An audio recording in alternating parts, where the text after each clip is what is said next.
Hi, welcome to the video solution for Edexcel Physics. This is IAL Physics Unit 2, January 19, Part 3. So let's just start. Question number 16.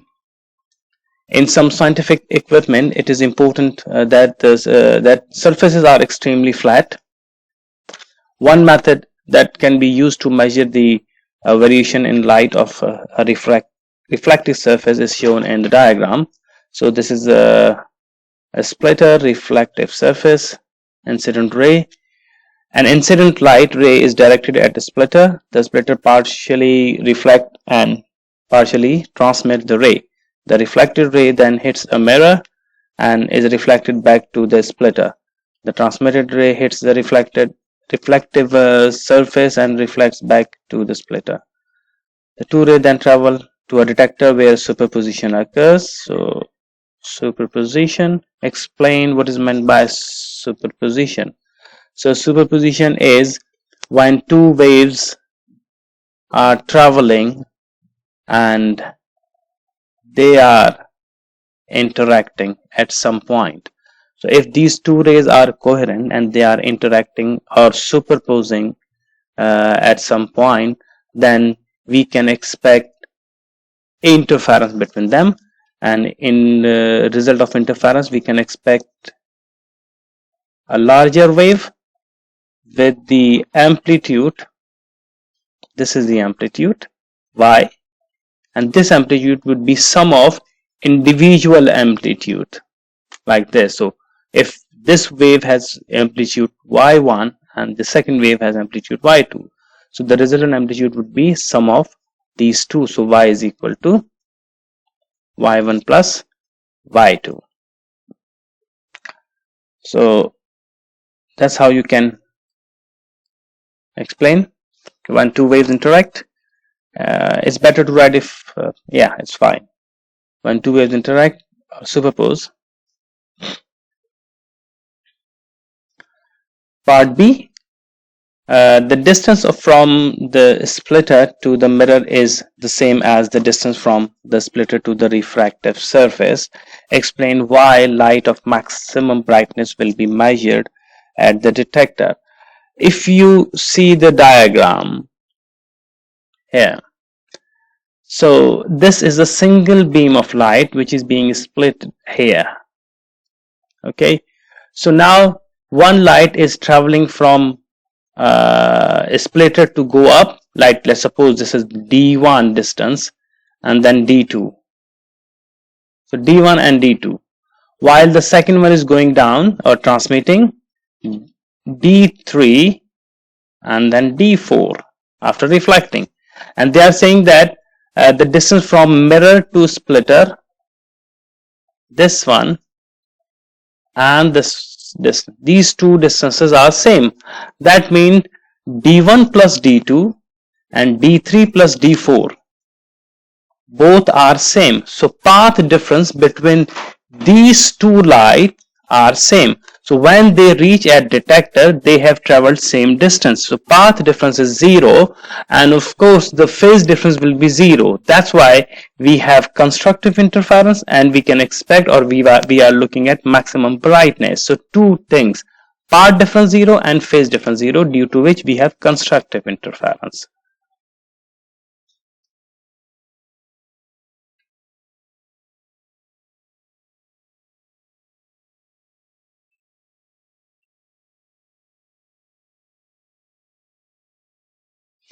Part C, the reflected surface is moved so that the ray of light is reflected from different points on the surface. Explain why at a particular position the brightness measured at the detector becomes minimum. Clearly, because we are dealing with constructive interference and destructive interference. Before we were talking about constructive due to path difference 0, but now as we are getting minimum, that means the path difference is not 0, it has increased. So you can say that the path difference due to motion of the reflective surface, now the path difference has increased, and at that particular given position the path difference is n plus half of lambda, n plus half of lambda, or lambda by 2, because there is a very small difference. This is the first condition, so that's why you can use lambda by 2 as well. So the path difference is lambda by 2, and of course out of phase, that's why you have destructive interference.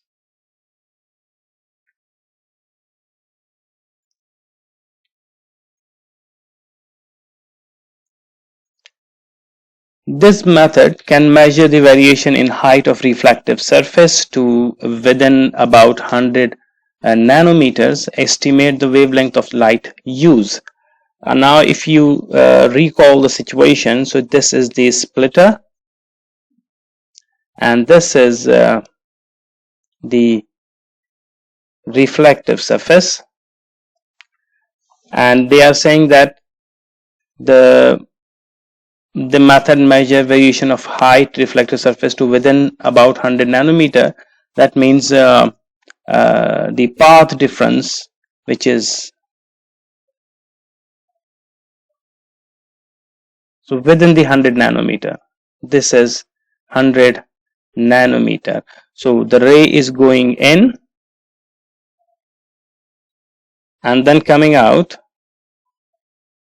It's a very small distance, so you say that the path difference is 2d, and that means 2 times of 100 nanometer. And the path and this difference can vary from 0 to lambda by 2, as you see here.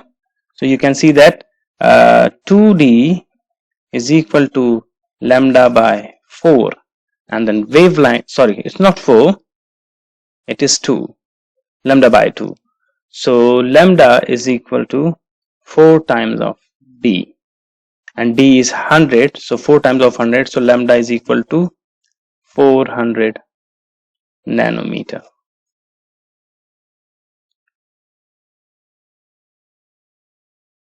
Ultrasound is regularly used to produce images of babies in the womb, as shown. Explain how a pulse echo technique provides detail of the position of a baby. So this is all about pulse and echo technique. What happened? We use some source to emit ultrasound. So ultrasound is a send and in the form of pulse. They hit the surface of the baby and then reflect back, and then we measure the time between the sent and the reflected pulse.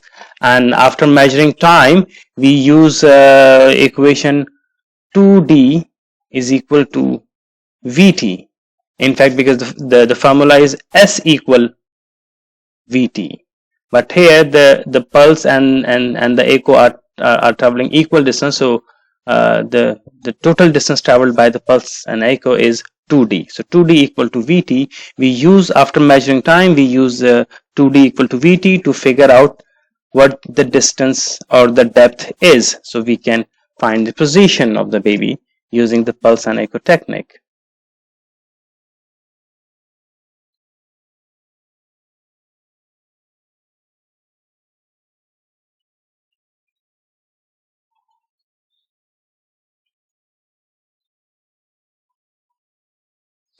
Part B, ultrasound can also produce information about the speed of blood flow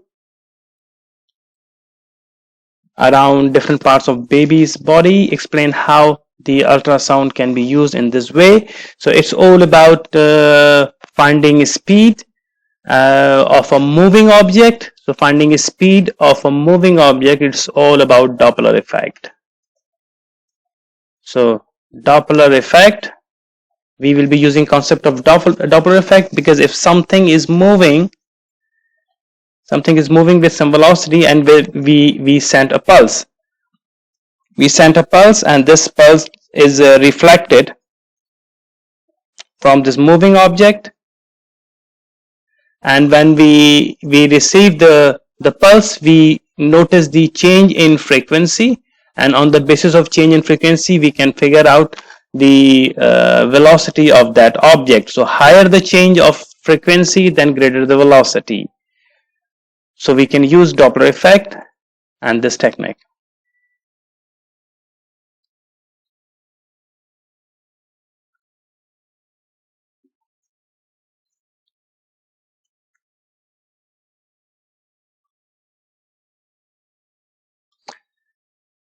Before the use of ultrasound, X-rays were used to monitor babies in the womb.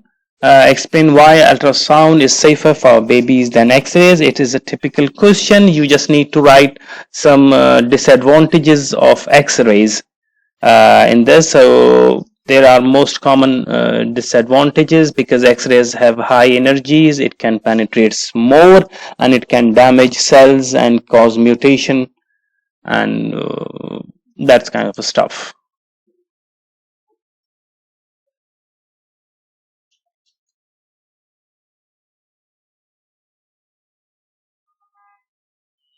Question number 18.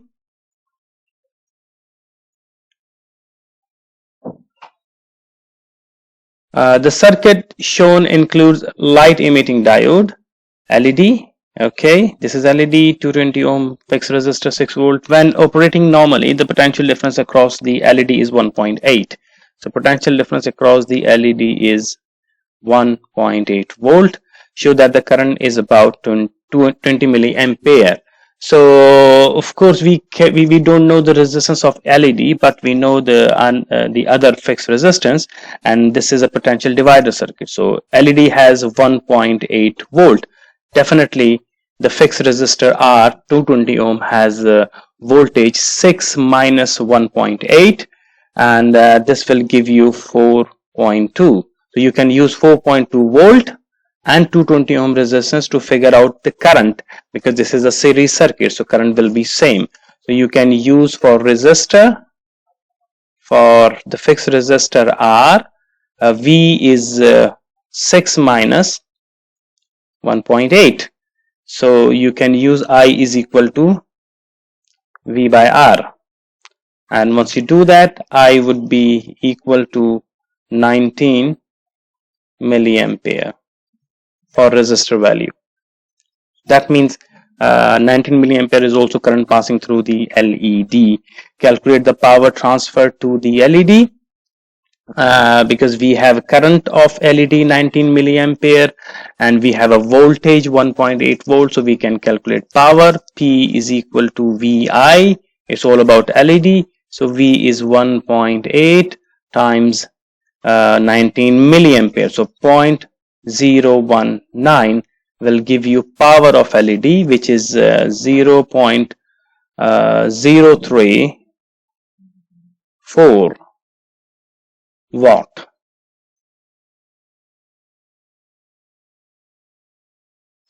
See, the battery in the circuit was rechargeable. The battery was charged for 5 minutes using the solar cell. Shown the radiation, okay, shown, fine. The radiation flux of sunlight incident on the solar cell was 680 watt per meter square. When the battery was replaced in the circuit, the LED lit for 80 minutes. The efficiency of the LED was 90%. Calculate the overall efficiency. So it's about overall efficiency. Remember, if you have more than two components, like component A in a system and component B, or maybe C, no matter how many components are there. So I'm just giving you an idea. So if you have two components which has their own efficiency, so efficiency 1 of component A, efficiency 2 of component B. So the overall efficiency of the system E would be equal to product of the individual efficiencies. This is the idea about the overall efficiency. So we multiply individual efficiencies to figure out overall efficiency. That's what we need to do. We have two systems. We have a solar cell and the battery, one system. Or one component, you can say, and the second is LED. The E2 is given. We need to figure out E1, the efficiency of the solar cell and the battery when it is connected and charged and then connected with the LED. So for efficiency, you know that efficiency is output energy divided by input energy. So you can say that for input energy, the radiation of the sunlight is falling. That means you need to find energy given to the solar cell. So for solar cell, you can use the concept of radiation flux. So flux is power upon area, and this power is input power, remember. That means the input power you can find flux multiplied by area.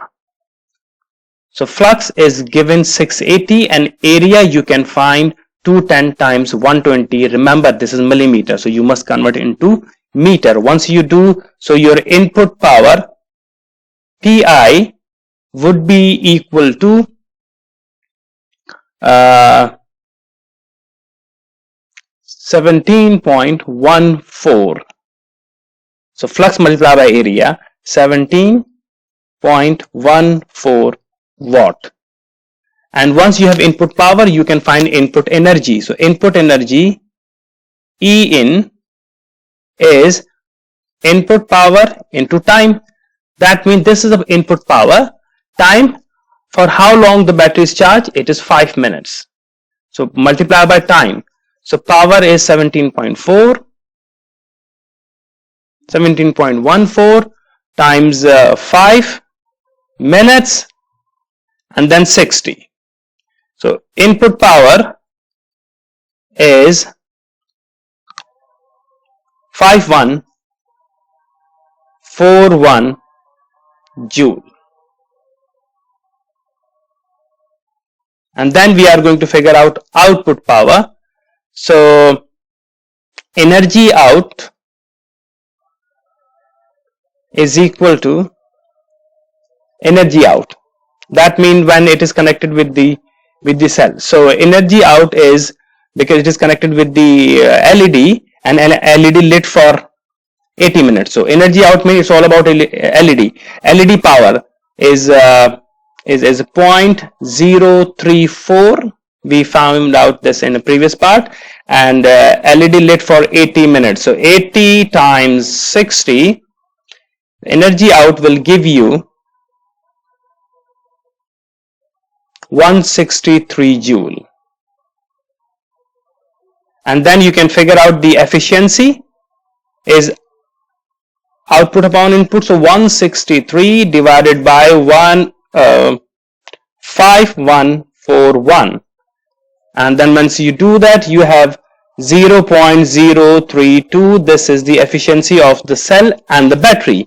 Finally, you can figure out overall efficiency. So overall efficiency E would be equal to efficiency of the battery and the cell, 0.032 times 90%, that means 0.9, and then E is equal to 0.0285, or you can say 2.8%. So E is equal to, overall efficiency is 2.88%, or 3%, if you wish, you can say.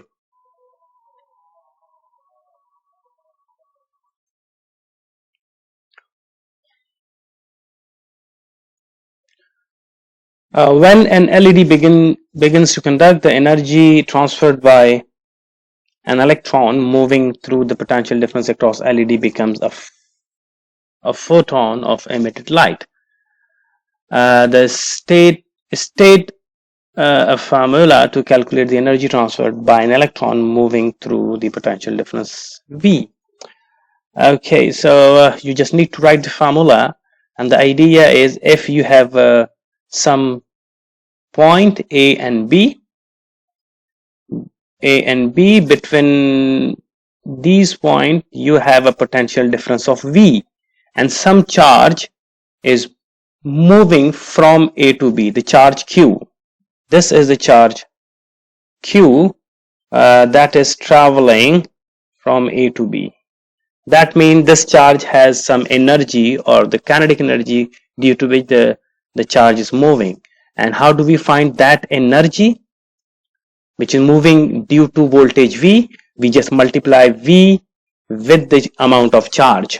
So VQ is the energy gained by a charge Q. And here in this question, we have electron moving due to potential difference V. So the energy of electron, or energy transferred by electron, is V into E, or you can say E is equal to V into E, or just V into E.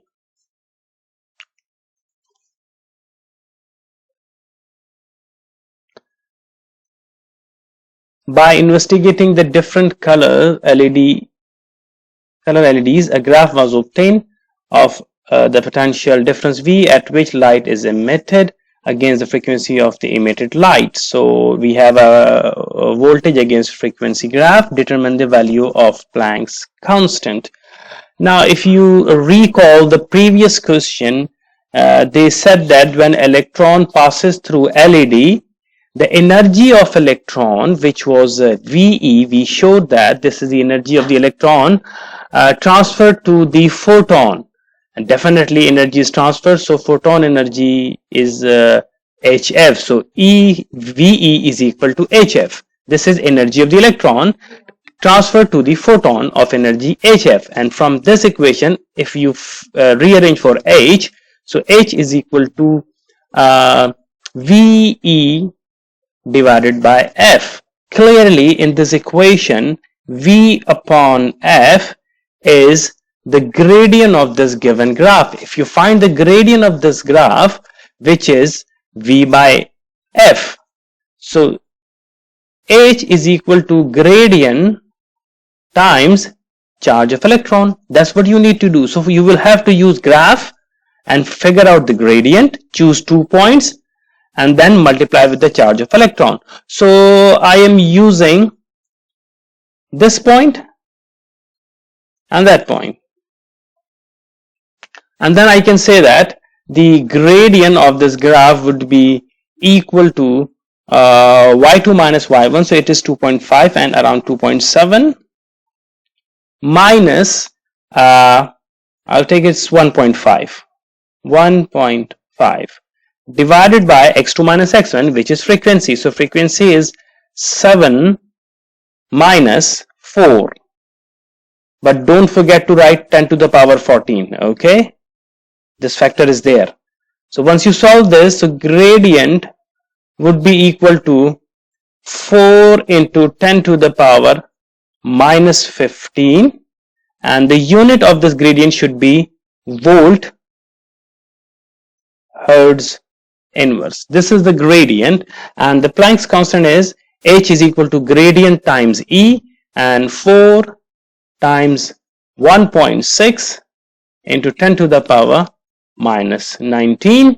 So H is equal to 6.4 into 10 to the power minus 34 joule second. This is the value of H.